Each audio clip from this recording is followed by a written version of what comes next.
وہ کیوں کہتے ہو جو خود عمل نہیں کرتے؟ اسٹیج پہ بیٹھ کر کے بڑی بڑی بہت اچھا ہے، بڑے بڑے نذرانے آج مل رہے ہیں، ہاتھ چومے جا رہے ہیں، لیکن اگر عمل کر کے اللہ کو راضی نہیں کیا تو انہی مقرروں کے ہونٹوں کو آگ کی کھینچ۔ اور قیامت کے دن بڑے جلوے بھی مقرر لوگ کے ہوں گے، ان کو کہا جائے گا تخت پہ بیٹھو، اور دنیا میں ہماری تعریف کرتے تھے، آج ہماری تعریف کرو۔ لیکن یہ وہ لوگ ہوں گے جو باعمل ہوں گے، جو اللہ کو راضی کر چکے ہوں گے۔ رسول یعنی شان بھی ان کی ہوگی اور توہین بھی، بس عمل اور بدعملی کا فرق ہوگا، وفاداری اور غداری کا فرق ہوگا۔ پتہ نہیں ہم لوگوں کا شمار کن لوگوں میں وفاداروں میں ہوگا کہ بے وفاؤں میں ہوگا۔ بات کرنا تو آسان ہے، وہ رہے ان کو رحم آئے تو وہ آئے، ورنہ وہ کڑی مار ہے، کیا ہونا ہے۔ کعب کہتے ہیں امیر المومنین، قیامت کا دن ہوگا جب جہنم لائی جائے گی تو 70,000 فرشتے اس کے منہ میں لگام ڈال کر جہنم کو کھینچ کر لائیں گے، اور جب جہنم کو کھینچ کر لائیں گے تو جہنم سانس لے گا، جہنم سانس لے گا۔ یہ قیامت ہے جس کے بارے میں آپ بہت شاعری سنتے ہو، جو ہوگا دیکھا جائے گا۔ مجھے کوئی اعتراض نہیں کسی شاعر کی شاعری پہ، تو میں صوفیہ کا غلام ہوں، مجھے اعتراض کرنے کا کوئی حق نہیں، لیکن اپنی بات رکھ رہا ہوں۔ بہت فخر سے نعرے لگاتے ہو نا، جو ہوگا دیکھا جائے، کیا دیکھو گے بھائیوں؟ کعب کہتے ہیں امیر المومنین سے، فاروق اعظم سے، رسول اللہ کے دوسرے جانشین سے، جنہیں رسول اللہ نے جنت کی بشارت دی ہے، اللہ اکبر، فرماتے ہیں کہ جہنم سانس لے گا۔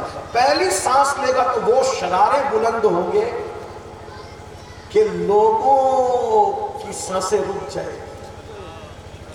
جب جہنم دوسری مرتبہ سانس لے گا تو لوگوں کے دل سینے سے نکل کر ان کے حلق میں اٹک جائیں گے۔ تھوڑا تصور کریں، شاعری کی جن دنیا اور ہے، حقیقت کی دنیا اور ہے۔ اگر مچھلی کا کانٹا ہمارے حلق میں پھنستا ہے تو کتنی تکلیف ہوتی ہے، اگر روٹی کا ٹکڑا ہمارے حلق میں پھنستا ہے تو کتنی تکلیف ہوتی ہے۔ جب یہ دل سینے سے نکل کر حلق میں اٹکے گا تو اس وقت ہمارا کیا بنے گا؟ سود کے دھندے کرنے والے آج اس لیے نہیں ڈر رہے، عورتوں کے ساتھ ناجائز تعلقات کرنے والے آج اس لیے بے باک پھر رہے، بہنوں کا حصہ دبانے والے غاصب اس لیے ان کے کانوں پہ جو نہیں رینگ رہی ہے، کیونکہ انہیں یہ سبق پڑھا دیا گیا ہے کہ کچھ بھی کرو تم جنت میں جاؤ۔ لیکن وہاں فاروق اعظم سے کعب کہہ رہے امیر المومنین، جب جہنم سانس لے گا تو اس کی دوسری سانس پر لوگوں کے دل سینے سے نکل کے، یہ کوئی مولوی صاحب یا کسی مقرر صاحب کی خطابت کی لفاظیاں نہیں ہے، یہ کعب احبار کے جملے ہیں۔ سینے سے دل نکل کر حلق میں اٹکیں گے۔ اس وقت کو یاد کرو میرے بھائیوں، وہ منزل مجھے اور آپ کو آنی ہے، وہ وقت مجھے اور آپ کو آنا ہے، اس منزل سے ہمیں گزرنا ہے۔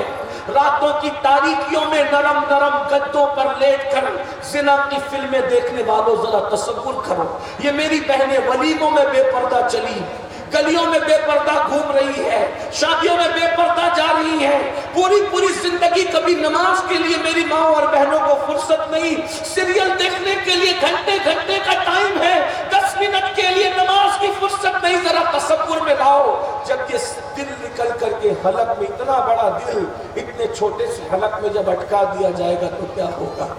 اسی پہ بس نہیں، فاروق اعظم رونے لگے۔ فاروق اعظم نے یہ نہیں کہا میں نے تو رسول اللہ کو دیکھا، حضور نے تو مجھے جنت کی بشارت دی ہے۔ سب چیزوں پر یقین تھا لیکن ڈرتے تھے اللہ سے، کیونکہ جو جتنا اللہ کا قریبی ہوگا وہ اللہ سے اتنا زیادہ ڈرے گا، جو اللہ کا جتنا مقرب ہوگا وہ اتنا زیادہ اللہ سے ڈرے گا، تو جس کے دل میں جتنی زیادہ اللہ کی محبت ہوگی اتنا زیادہ اللہ سے ڈرے گا۔ فاروق اعظم رو پڑے کہ امیر المومنین اسی پہ بس نہیں، یہ تو عام پبلک کی بات ہے، دل حلق میں اٹکے ہوں گے۔ انبیاء کرام جب جہنم کو بھڑکتے دیکھیں گے، انبیاء معصومین جنہوں نے لوگوں کو سدھارا ہوگا، کہتے انبیاء کرام میں حضرت سیدنا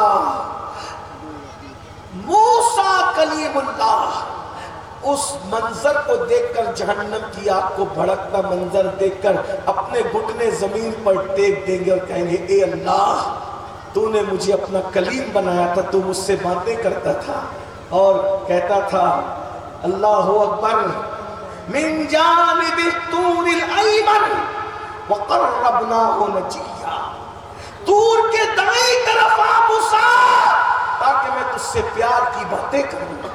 مولا تو مجھے پیار کی باتیں کرنے بلاتا تھا، اسی مقام کلیمی کا واسطہ آج مجھ پر رحم کر دے، مجھے امان دے دی۔ کون؟ حضرت موسیٰ۔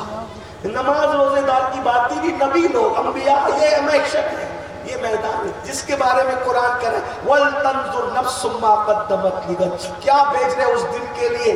جھوٹ بکتے ہو، غیبتیں کرتے ہو، لوگوں سے نفرتیں کرتے ہو، حسد میں ڈوبے ہوئے ہو، وہ حسد جس کے بارے میں آقا فرماتے ہیں حسد نیکی کو ایسے کھا جاتا ہے جیسے آگ لکڑی کو کھا جاتی ہے۔ قرآن کب کھولا تھا آج سے پہلے یہ بتاؤ، کلمہ کب پڑھا تھا آج سے پہلے یہ بتاؤ، جنت کے ٹھیکیدار بنتے ہو۔ انبیاء جناب موسیٰ کلیم علیہ السلام، مولا مجھے آج امان دے دے، آج میں کسی کے لیے کچھ نہیں مانگتا۔ موسیٰ علیہ السلام کہہ رہے کسی کے لیے کچھ نہیں مانگتا۔ کیا منظر ہوگا جب موسیٰ کلیم اللہ جیسی شخصیت گھٹنے ٹیک کر کہہ رہے ہو مجھے صرف امان دے، میں کسی کے لیے کچھ نہیں مانگتا، صرف مجھے امان دے دے۔ حضرت موسیٰ یہ کہہ رہے ہوں گے تو خلیل اللہ اپنے گھٹنوں کو زمین پہ رکھ کے کہیں گے اللہ تو نے تو مجھے اپنا خلیل بنایا، آج میں کسی کے لیے کچھ نہیں مانگتا، مجھے امان عطا۔ یہ محشر ہے، یہ محشر۔ بتاؤ بھائیو اگر ہم نمازی بھی ہو تو کیا سینہ تان کے گھومیں گے وہاں؟ انبیاء لوگوں کی یہ شان محشر ہے۔ اور حضرت عیسیٰ علیہ السلام کی تو شان ہی جدا ہوگی۔ عیسیٰ علیہ السلام گھٹنے زمین پہ رکھ کے کہیں گے مولا آج عیسیٰ اپنی ماں کے لیے بھی کچھ نہیں مانگ رہا ہے تجھ سے، میری ماں مریم کے لیے بھی میں تجھ سے کچھ نہیں مانگ، تو صرف مجھے امان دے دے بس۔ میں آج اللہ کا جلال دیکھ کر یہ انبیاء یہ کہیں گے۔ حضرت کعب کہتے ہیں امیر المومنین اگر بیل کے ناک کے ایک سوراخ جتنا جہنم کھولا جائے گا مشرق کی طرف تو مغرب میں جتنے لوگ ہوں گے ان سب کے بھیجے ایسے کھولیں گے جیسے چولہے پہ رکھی ہوئی ہانڈی میں پانی کھولتا ہے۔ مغرب کے لوگ مشرق کی طرف کھلے گا تو مغرب والے ان کے بھیجے کھولنے لگیں گے۔ اور کعب کہتے ہیں امیر المومنین اگر 70 نبیوں کے برابر بھی کوئی عمل لے کر جائے گا میدان محشر میں تو بھی وہ اپنے عمل کو حقیر سمجھے گا۔ حالانکہ 70 نبیوں کے برابر کوئی عمل کر ہی نہیں سکتا، لیکن یہ مبالغہ کہ 70 نبیوں کے یہ حال ہوگا۔ آپ مجھے بتائیں فاروق اعظم یہ سن کے اتنا روئے، ایسا لگا کہ روتے روتے جان دے دیں گے۔ اب آپ مجھے بتائیے جب نبیوں کی یہ شان ہے تو جنہوں نے پوری زندگی صحیح سے کلمہ بھی نہیں پڑھا، جنہوں نے کوئی دین نہیں سیکھا، جنہیں غسل بھی نہیں آیا پوری زندگی کرتے، جنہوں نے کبھی وضو بھی نہیں سیکھا، جنہیں نماز پڑھنا بھی نہیں آیا، بتاؤ ان کا کیا حال ہوگا۔ اس لیے اپنی آخرت کی تیاری کر لو اور کچھ بننے کی کوشش کرو۔ بہت کچھ بن گئے میرے بھائیوں، سچے مسلمانوں کو اس وقت تو مسلمان بننے کی ضرورت ہے۔ ہاں سب کچھ ہے، قادری ہے، برکاتی ہے، نقشبندی ہے، سہروردی ہے، رضوی ہے، اشرفی ہے، مداری ہے، وارسی، سب بنے، مسلمان بھی بنے کیا بتاؤ؟ پیر کی دی ہوئی ٹوپی کا اتنا احترام ہے کہ اس کو سجا کر کے کباٹ میں تجوریوں میں رکھ رہے ہو، کیوں؟ بولے قبر میں لے جائیں گے اس کو۔ میں کہتا ہوں پیر کی دی ہوئی ٹوپی کا احترام ہے، پیر نے تحفہ دیا، سلام ہے، بہت اچھا کام ہے، مجھے اعتراض نہیں ہے، میں نے بھی کچھ تبرکات رکھے ہیں، لیکن آپ سے کہتا ہوں پیر کی دی ہوئی تحفے کا تم نے اتنا احترام کیا کہ اسے قبر میں لے جانا چاہتے ہو، لیکن اللہ نے بھی تو آپ کو تحفہ دیا تھا، اور کس کے ہاتھوں سے دیا تھا؟ اپنے محبوب کے ہاتھوں سے وہ تحفہ بھیجا تھا۔ بتاؤ پیر کے دیے ہوئے تحفے کا اتنا احترام ہے کیونکہ تم چشتی ہو، کیونکہ تم نقشبندی ہو، کیونکہ تم رضوی ہو، کیونکہ تم اشرفی ہو، کیونکہ تم قادری ہو، کیونکہ تم برکاتی ہو، پیر رکھتے ہو نا، تو پیر کے تحفے کا اتنا احترام ہے۔ اللہ کا دیا ہوا تحفہ کہاں ہے ذرا وہ بتا؟ اللہ نے تو تحفہ کس کے ہاتھ سے بھیجا تھا؟ اپنے محبوب بے مثل بے مثال محبوب کے ہاتھ پاس سے، اور کہاں سے بھیجا تھا؟ لا مکان پہ بلایا تھا، اور لا مکان پہ بلا کر پھر نماز کا تحفہ دے کے بھیجا تھا۔ بتاؤ نماز ہے اپنے پاس؟ ارے میرے بھائی یاد رکھنا، بڑی معذرت کے ساتھ جملے تلخ لگے تو معاف کرنا، یقیناً پیر کی ٹوپی قبر میں کام آئے گی، اعتراض نہیں ہے، لیکن اتنا ضرور کہہ دوں، پیر کی ٹوپی قبر میں کام آئے گی کہ نہیں آئے گی اس کی کوئی گارنٹی نہیں ہے، لیکن جو رسول اللہ تحفہ اللہ کی طرف سے لے کر آئے تھے وہ تحفہ قبر میں ضرور کام آئے گا۔ حیرت کی بات ہے، جس کے کام آنے کی گارنٹی نہیں ہے اس کو کتنا سینے سے لگا رہے ہو، اور جس کے کام آنے کی گارنٹی اللہ کے رسول نے دی ہے۔ آقا فرماتے ہیں جب کوئی انسان دنیا سے جاتا ہے اور وہ نمازی ہوتا ہے، اور جب اس کو سب چھوڑ کر کے چلے جاتے ہیں، جب سب چھوڑ کے چلے جاتے ہیں تو انسان دیکھتا ہے اندھیرا ہے، ایک ہاتھ تو دوسرا ہاتھ سجائی نہیں دیکھتا، تاریکی ہے، اور وہ پریشان ہوتا ہے، تو اچانک وہ قبر میں روشنی دیکھتا ہے اور ایک دلہن دیکھتا ہے، تو وہ حیران ہو کے پوچھتا ہے ارے مجھے سب چھوڑ کے چلے گئے، یہ دلہن کدھر سے آئی؟ تو وہ اپنا گھونگھٹ اٹھا کر کے کہتی ہے میں تیری نماز ہوں نماز، جب میرا وقت آتا تھا تو تو سب کو چھوڑ کے مسجد جاتا تھا، آج تجھے سب نے چھوڑ دیا ہے تو میں تیرا دل بہلانے کے لیے تیری قبر میں آ گئی ہوں۔ میرے بھائیوں بتاؤ، اس نماز کے لیے ہم ٹائم نہیں نکالے، صرف 10 منٹ لگتا ہے نماز کے لیے، اگر 5 وقت کی نماز پڑھو گے تو 50 منٹ کا ٹائم لگے گا،